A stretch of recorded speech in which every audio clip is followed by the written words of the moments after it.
If we are to make a serious attempt at explaining Hermetism, we must begin by dispelling one of the greatest misconceptions surrounding the subject.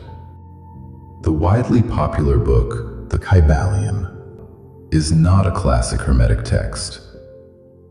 Despite its speculatively attributed authorship to the three initiates, the work was written at the very beginning of the 20th century by the American attorney William Walker Atkinson, a man deeply engaged with the power of thought after successfully curing himself of cancer through a shift in mental attitudes.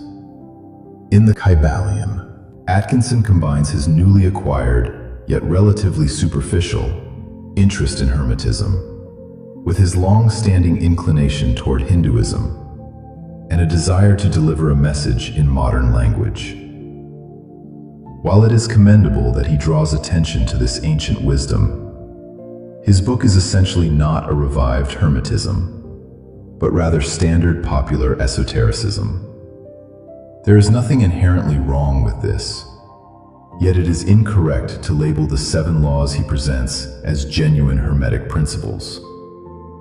Nevertheless, the Kybalion does partially draw upon a few brief quotes from actual Hermetic texts, and readers who wish to delve deeper can certainly build upon this to reach the original source and its true context. The body of so-called Hermetic texts is vast, and the name chosen for their author speaks volumes. The Greek god Hermes is presented as an initiate into the Egyptian mysteries, though he has a remarkably close Egyptian counterpart, Thoth. This reveals the actual historical picture. These writings emerged precisely during the Hellenization of Egyptian culture. They bear the influence of Platonism and Stoicism, while drawing upon the ancient priestly wisdom of the Nile Valley. The texts belonging to this corpus were originally unsynthesized, but their most valuable core was filtered during the 2nd and 3rd centuries by the Gnostics and the School of Alexandria. Their compilations have survived to this day, notably through Arabic translations, allowing us to engage with the essence of Hermetism, conveyed through the evocative, mystical language of the Corpus Hermeticum and the Emerald tablet, Tabula Smaragdina. This should by no means be confused with speculative modern works by or about Thoth the Atlantean, which claim a connection to the classical tabula, but are something entirely different. It is precisely within the Emerald tablet that we find one of the most famous Hermetic axioms: as above, so below. Yet within the Hermetic tradition itself, there is no rigid delineation of fundamental laws. On the contrary, context is paramount, at times even ritualistic, in order to facilitate the raising of the soul, as referenced in the opening lines of the Corpus Hermeticum during Hermes' dialogue with Poimandres, the embodiment of the divine mind. It is not without reason that Hermes, the messenger between gods and men, was chosen as the bearer of this tradition and named Trismegistus, the thrice greatest. His motto was, "Pay homage to God by standing quiet before Him."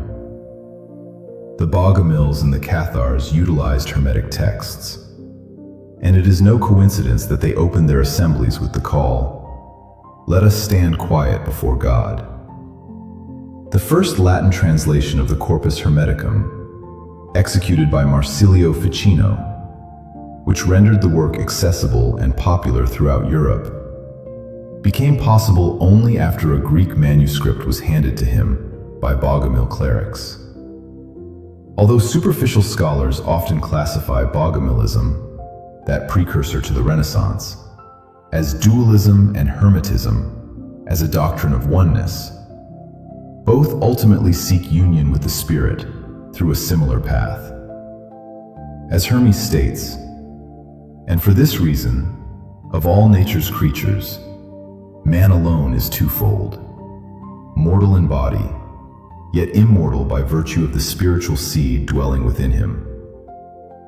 Does this not, however, contradict the principle established above regarding the correspondence between the heavenly and the earthly? And how does this spiritual seed germinate within us? The aforementioned formula of becoming quiet is far more fundamental than we typically imagine. The Emerald Tablet hints that the one God can be carried within everyone, but it requires a mediation. Here we speak precisely of the silence within us, that pure, untouched soil known in the Christian mysteries as the Virgin Mary, Virgo Maria, translating conceptually to pure matter, who conceives immaculately through the Holy Spirit.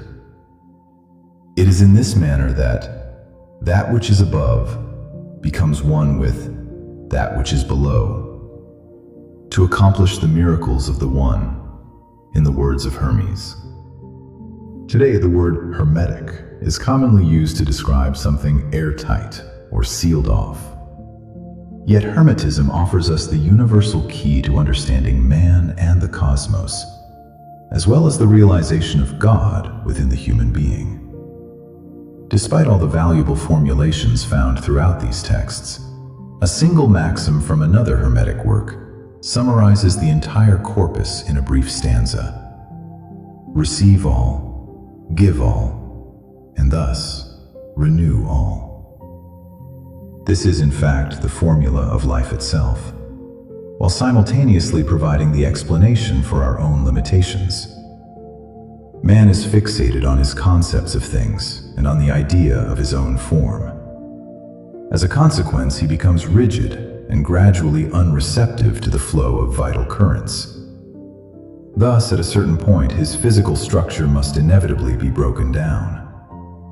Far more significant, however, is his psychological immobility, which in a sense is also part of the structural body. If a psyche stands quiet before God, it ceases to project itself and its criteria, accepting everything as it is. Void of rigid concepts and personal desires, it stops hoarding vital and mental energy. Consequently, by natural necessity, it surrenders itself completely, much like the sun does. This emptying leaves a clean space within, which is filled by the naturalness of all things, by fundamental meaning itself. Upon this foundation, a fresh, dynamic process is recreated, flexible, adaptive, and above all, purposeful, as it is a manifestation of the spiritual design behind all things. This is renewal. It is the natural expression of life. A shadow of this principle remains in the Homeric hymn to Hermes, where the ancient poet describes the god Hermes as ever-changing. And he is, after all, the interpreter between gods and men. May we also learn to better understand the language of Hermes, the innermost voice. In doing so, as the Emerald Tablet promises, one receives the force of things above and things below. Thus you will possess the glory of the whole world, and all darkness will flee from you.